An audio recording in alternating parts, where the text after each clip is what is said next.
وعباد الرحمن الذين يمشون على الأرض هونا وإذا خاطبهم الجاهلون قالوا سلاما والذين يبيتون لربهم سجدا وقياما والذين يقولون ربنا اصرف عنا عذاب جهنم إن عذابها كان غراما إنها ساءت مستقرا ومقاما والذين إذا أنفقوا لم يسرفوا ولم يقتروا وكان بين ذلك قواما والذين لا يدعون مع الله إلها آخر ولا يقتلون النفس التي حرم الله إلا بالحق ولا يزنون ومن يفعل ذلك يلقى أثاما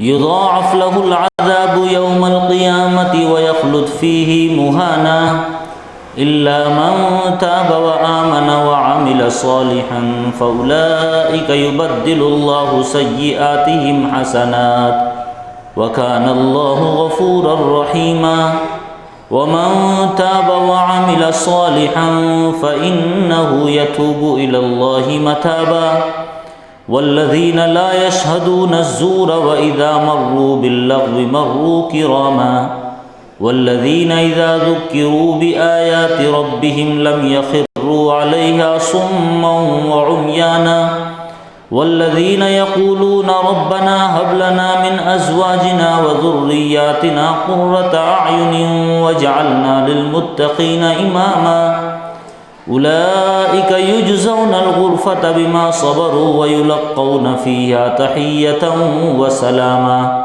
خالدين فيها حسنت مستقرا ومقاما قل ما يعبأ بكم ربي لولا دعاؤكم فقد كذبتم فسوف يكون لزاما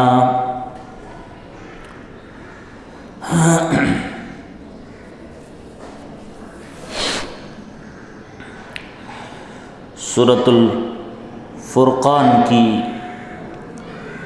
آخری چند آیات ہے یہ۔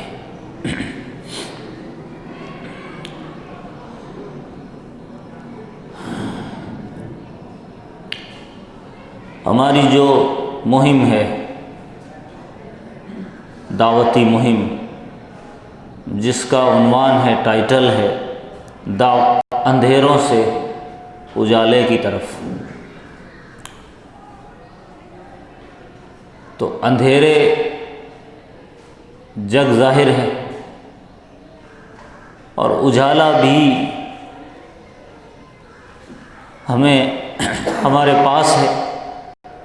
کاش ہم اس روشنی کو حاصل کریں۔ وہ اجالا قرآن پاک ہے، وہ اجالا جناب محمد عربی صلی اللہ علیہ وسلم کی ذات اقدس ہے اور ان کی پوری سیرت ہے۔ وہ اجالا دین اور اسلام ہے، اور اندھیرے بہت سارے۔ قرآن پاک میں اللہ تبارک و تعالیٰ نے جہاں بہت سارے اندھیروں کا تذکرہ کر کے اجالے کا تذکرہ کیا، تو اللہ تبارک و تعالیٰ نے اس بات کو اس طرح سمجھایا کہ وہ دن یاد کرو، وہ دن یاد کرو، وَاذْكُرُوا نِعْمَةَ اللَّهِ، لوگوں یاد کرو اللہ کی نعمت کو، تذکرہ کرو اللہ کی نعمت کا، ذکر کرو اللہ کی نعمت کا، مذاکرہ کرو اللہ کی نعمت کا۔ وَاذْكُرُوا نِعْمَةَ اللَّهِ عَلَيْكُمْ اِذْ كُنْتُمْ أَعْدَاءً، جب تم آپس میں دشمن تھے۔ ایک وقت تھا کہ تم آپس میں دشمن تھے، یہ دشمنی اندھیرا تھی کہ سال ہا سال سے لوگ آپس میں لڑتے تھے، حسد میں، کینے میں، بغض میں، عداوت میں، دشمنی میں۔ وہ لڑائی خاندانی ہو یا وہ لڑائی سماجی ہو یا وہ انفرادی یا اجتماعی ہو، لیکن 40 سال دنیا انسانیت آپس میں لڑتی تھی۔ ایک لڑائی اگر چھڑ گئی تو وہی لڑائی 40 سال تک ختم نہیں ہوتی تھی، وہ اندھیرا تھا۔ اذ کنتم اعداء فألف بین قلوبکم، پھر اللہ نے تمہارے دلوں کو جوڑ دیا، یہ اجالا ہے۔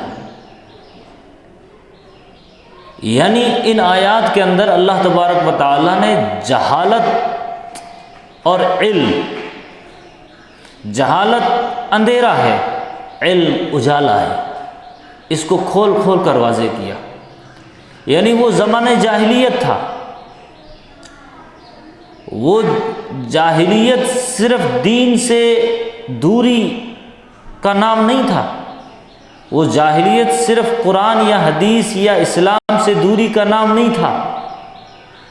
جاہلیت کے الگ الگ میدان تھے، جاہلیت الگ الگ انداز میں تھی، وہ تمام اندھیرے تھے۔ اسی لیے اللہ تبارک و تعالیٰ نے جو سورۃ القدر نازل فرمائی، جس انا انزلناہ فی لیلۃ القدر وما ادراک ما لیلۃ القدر لیلۃ القدر خیر من الف شہر، کہ یہ 1000 مہینوں سے بہتر ہے۔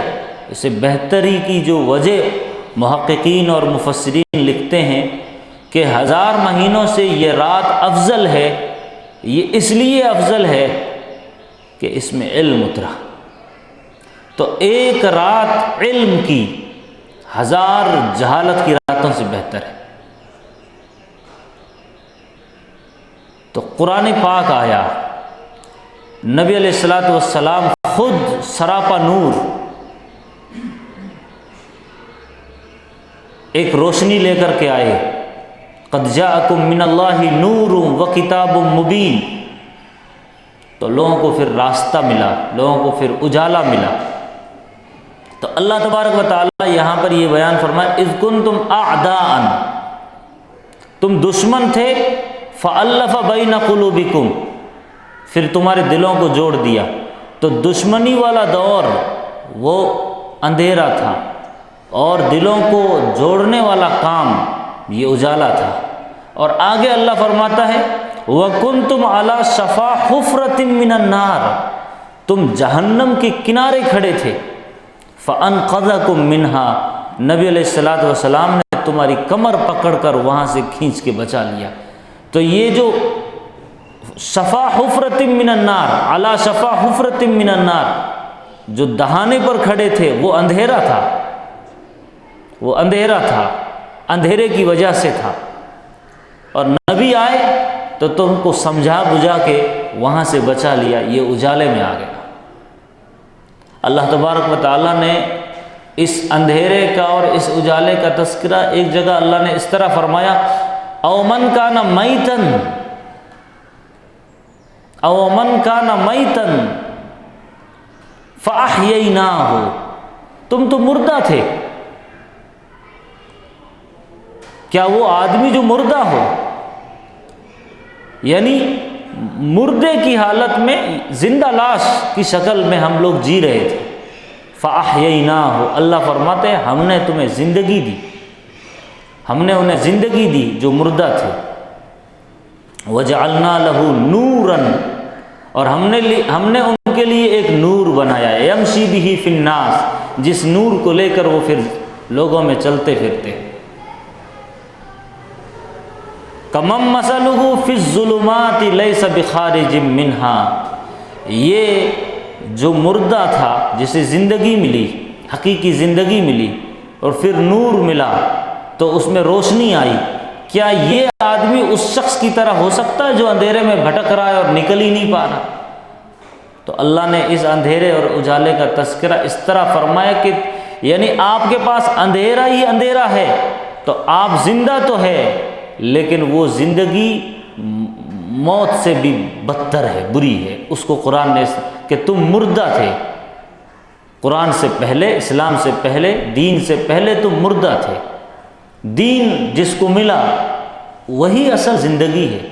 اسی لیے قرآن کو آب حیات کہا گیا، نور حیات کہا گیا، منشور حیات کہا گیا کہ یہ زندگی کا پانی ہے۔ تو اب جو آیات میں نے آپ کے سامنے تلاوت کی ہے، ان آیات کا میں ترجمہ کرتا ہوں۔ ایک تو یہ ہے کہ مسلمان کیسا ہو، نور مل جائے، روشنی مل جائے، آپ اندھیرے میں سے نکال لیے گئے، تو اب جب روشنی ملی، نور ملا، تو تمہارے اوصاف کیا ہونے چاہیے، تمہارے اخلاق، کیریکٹر کیسا ہونا چاہیے، تمہارا کردار کیسا ہونا چاہیے۔ اللہ تبارک و تعالیٰ نے ان آیات کے اندر کھول کھول کر کے یہ واضح کیا۔ اچھا، جو عنوان لگایا، عنوان بھی اللہ تبارک و تعالیٰ نے ایسا زبردست لگایا کہ جس کو اللہ نے کہا کہ رحمان کے بندے ایسے ہوتے ہیں، رحمان کے بندے ایسے ہوتے ہیں۔ اللہ کے بندے نہیں کہا، مالک کے بندے نہیں کہا، خالق کے بندے نہیں کہا، رحمان کے بندے۔ اس کے پیچھے بھی بہت بڑی حکمت ہے۔ رحمان کیا تقاضا کرتا ہے؟ رحمان تقاضا کرتا ہے محبت، رحمان تقاضا کرتا ہے اخوت، رحمان کا لفظ تقاضا کرتا ہے موانست، ہمدردی، بھائی چارہ، عفو، درگزر کرنا، معاف کرنا، جان نچھاور کرنا کسی کے لیے۔ تو جو حقیقی رحمان کے بندے ہوتے ہیں وہ دنیا والوں پر بھی رحم و کرم کرتے ہیں۔ اور ان کی کوالٹی کیا ہے، ان کی صفات کیا ہے، اللہ تبارک و تعالیٰ نے تفصیل سے یہاں پر ان کا تذکرہ کیا۔ میں چند ترجمہ کرتا ہوں، آپ سنتے چلے جائیے، اور ایک ایک صفت کو ہم اپنے اندر ٹٹولے کہ کیا یہ صفت میرے اندر ہے، اگر نہیں ہے تو اب یہ اجالا ملا ہے، نور ملا ہے، مجھے اس کی وجہ سے اصلاح کی کوشش کرنی چاہیے۔ رحمان جل مجدہ کے پسندیدہ بندے وہ ہیں جو زمین پر تواضع سے چلتے ہیں، عاجزی سے چلتے ہیں، انکساری سے چلتے ہیں، اکڑ کر نہیں چلتے، گھمنڈ سے نہیں چلتے، فخریہ انداز میں نہیں چلتے۔ بعض لوگوں کو دیکھا ہوگا، چال سے پتہ چل جاتا ہے کہ یہ اس کے اندر تکبر اور گھمنڈ ہے۔ انسان پیر رگڑ کے چلتا ہے، یہ بھی منع ہے۔ انسان سینہ تان کے چلتا ہے، یہ بھی منع ہے۔ انسان ڈھیلا ڈھالا چلتا ہے تو مرد کو کہا گیا کہ تم اس طرح نہ چلو۔ اس کی بھی نبی علیہ الصلوۃ والسلام نے اس کا بھی طریقہ بتا دیا کہ چلنا کیسے ہے۔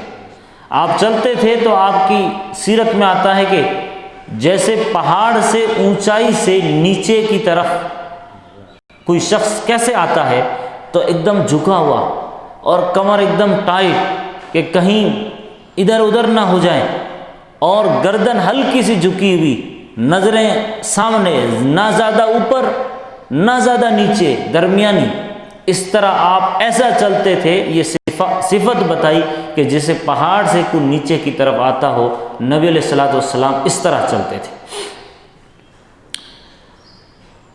اور ان سے جب جاہل اور نادان منہ لگتے ہیں تو وہ سلامتی والی بات کرتے ہیں، صبر کرتے ہیں، طیش میں نہیں آتے، الجھتے نہیں ہیں۔ جاہل ملتے ہیں، ہر ایک جاہل کا لفظ یعنی جس کے پاس جہالت ہے، جو بات سمجھنے کے لیے تیار نہیں۔ آپ کو پتہ ہے کہ کتنا بھی سمجھاؤ یہ الٹی بات کرے گا، اس کے دل میں بات نہیں اترے گی، وہ بحث و مباحث کرے گا، وہ جھگڑا کرے گا، وہ خامخواہ ٹائم ویسٹ کرے گا۔ تو ایسے لوگ ایسی نہ مجلسوں میں بیٹھتے ہیں، نہ ایسے لوگوں کے پاس کھڑے ہوتے ہیں، نہ ایسے لوگوں کو منہ لگتے ہیں، سلامتی کے ساتھ نکل جاتے ہیں۔ یعنی سلام کہتے ہوئے، یا تو سلام کہتے ہوئے نکل جاتے ہیں اگر وہ مومن ہے، اور مومن نہیں ہے تو سلامتی کے ساتھ نکل جاتے ہیں۔ مطلب یہ کہ امن کے ساتھ پیسفل ماحول کریٹ کرتے ہوئے آسانی سے نکل جاتے ہیں۔ اس کا مطلب یہ بھی ہے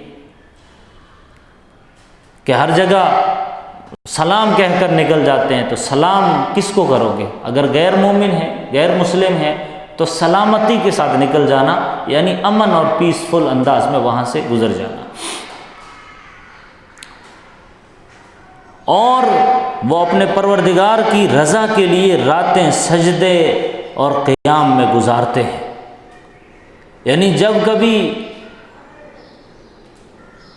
کبھی کبھی ان کی حالت یہ ہوتی ہے کہ راتوں کو کھڑے ہوتے ہیں، اللہ کے حضور روتے ہیں، گڑ گڑاتے ہیں، دعائیں مانگتے ہیں، سجدہ کرتے ہیں، قیام کرتے ہیں۔ کبھی موقع ملا کہ آج فلاں شب قدر ہے، وہ رات پوری گزار دیتے ہیں۔ شب برات ہے، وہ رات پوری گزار دیتے ہیں۔ جمعے کی رات ہے، وہ رات پوری گزار دیتے ہیں۔ کوئی خاص اچانک کوئی ایسی مصیبت آئی، پریشانی آئی، تو دنیا کے سامنے ہاتھ پھیلانے سے پہلے اپنے رب کے سامنے وہ ہاتھ پھیلاتے ہیں۔ یعنی جب جب موقع آتا ہے تو وہ رات اس طرح گزارتے ہیں کہ سجدے میں ہیں اور قیام میں ہیں۔ یا یہ کہ اس کا مطلب یہ نہیں کہ صرف نماز میں ہے، اس کا مطلب یہ بھی ہو سکتا ہے کہ اللہ کو یاد کرتے ہوئے گزار دیتے، اللہ کو یاد کرتے ہوئے گزار دیتے۔ اور وہ کہتے ہیں کہ اے ہمارے مالک، ہم سے جہنم کا عذاب ٹال دے، بے شک اس کا عذاب بڑا سخت ہے۔ یقیناً جہنم بدترین قیام گاہ، بدترین جگہ ہے۔ اور وہ جب خرچ کرتے ہیں تو نہ فضول خرچی کرتے ہیں، نہ بخل اور تنگی، اس کے درمیان درست طریقے پر ان کا عمل ہوتا ہے، یعنی معتدل راہ۔ اور وہ اللہ کے ساتھ کسی دوسرے خدا کو نہیں مانتے اور کسی کی جان نہیں لیتے جس کو اللہ نے محترم قرار دے رکھا ہے، اور جس کو مارنا حرام قرار دیا ہے، الا یہ کہ کسی کا قتل کرنا قانوناً درست ہو، اور وہ بدکاری نہیں کرتے، اور جو بھی ایسا کرے گا اس کو عذاب بھگتنا ہوگا۔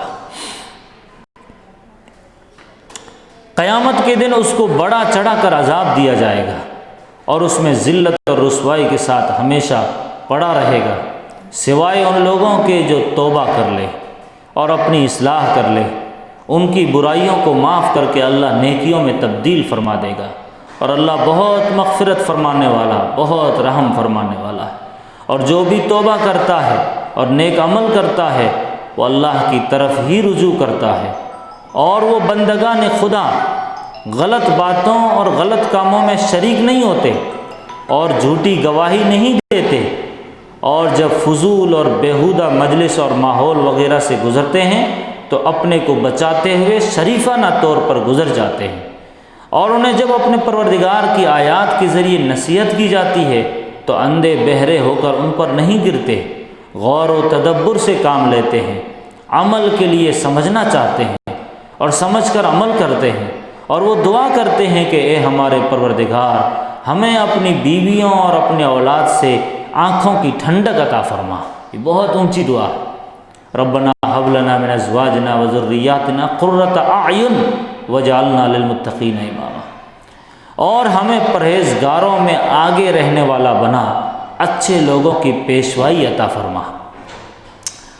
ان کو ان کے صبر کی وجہ سے جنت کے بالا خانے عطا کیے جائیں گے۔ اب یہ رحمان کے بندے یہ تھے جو راتوں کو سجدے میں گزارتے ہیں، جو زمین پر اکڑ کر نہیں چلتے، جو اللہ کے علاوہ کسی اور کو نہیں پکارتے، جو بدکاری نہیں کرتے، اور جب گناہ ہو جائے تو توبہ کرتے ہیں، نیک کام کرتے ہیں، اور بیہودہ باتوں میں الجھتے نہیں ہیں، جن کی یہ صفات ہے۔ اور پھر آخر میں فرمایا جن کی یہ بھی صفت ہے کہ جب وہ ہاتھ اٹھاتے ہیں دعا کے لیے تو صرف اپنے لیے دعا نہیں کرتے، وہ اپنے بیوی بچوں کے لیے دعا کرتے ہیں، اپنی آل و اولاد کے لیے دعا کرتے ہیں کہ اے اللہ انہیں آنکھوں کی ٹھنڈک بنا، میرے لیے ان کو آنکھوں کی ٹھنڈک بنا، یہ دعا کرتے ہیں۔ جو یہ کرتے ہیں جن میں یہ صفات ہے تو ان کا اب اجر بتا رہے ہیں اللہ، ان کو ان کے صبر کی وجہ سے جنت کے بالا خانے عطا کیے جائیں گے، اور وہاں ان کا استقبال زندگی اور سلامتی کی دعاؤں کے ساتھ ہوگا۔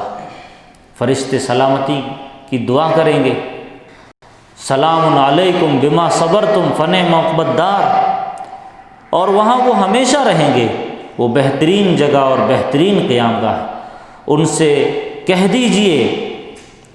دیجئے کہ اگر تمہیں دعوت نہ دی جا رہی ہوتی تو میرا رب تمہاری کچھ پرواہ نہ کرتا، تم نے رسول کو اور قرآن کو جھٹلایا ہے، اس لیے عذاب تمہاری جان سے چمٹ کر رہے گا، تم اس سے پیچھا نہیں چھڑا سکو گے۔ یہ ان لوگوں کا تذکرہ ہے کہ جو ان لوگوں سے باہر ہے، یعنی رحمان کے لوگوں سے جو لوگ باہر ہیں اور ان کے طریقہ کار کو نہیں اپناتے ہیں، جو قرآن کو رسول کو نہیں مانتے ہیں، تو اللہ نبی کو فرما رہے ہیں کہ آپ کا کام تھا بلانا، آپ نے بلا دیا، پکار دیا، صدا لگا دی۔ اب جو لوگ نہیں سمجھتے ہیں، نہیں سدھرتے ہیں، نہیں نصیحت اور اس روشنی کو نہیں لیتے ہیں، آپ اس کی پرواہ نہ کرو۔ یہ وہ لوگ ہیں جن کو عذاب ہو کر رہے گا، وہ اس سے پیچھا نہیں چھڑا سکیں گے۔ فقد کذبتم فسوف یکون لزاما، یہ سورہ فرقان کی چند آیات تھی جو یہاں پر ختم ہوتی ہے۔ یہ سورہ ختم ہوتی ہے اور وہاں پر یہ آیت ہے، قل ما یعبأ بکم ربی لولا دعاؤکم، کہ جو لوگ بے اتنائی برتے ہیں، توجہ نہیں کرتے ہیں، ان سے کہہ دو کہ اگر تمہیں خدا نہ بلاتا تو میں تمہارے سامنے بات نہیں رکھتا، خدا نے پکارا ہے اس لیے میں نے رکھا، لیکن تم نے جھٹلایا، اب جھٹلایا تو اس جھٹلانے کا عذاب تمہیں ہو کر رہے گا، فسوف یکون لزاما۔ اللہ سے دعا فرمائیں، اللہ تبارک و تعالی ہم تمام کو قرآن پاک سمجھ کر پڑھنے کی توفیق عطا فرمائیں۔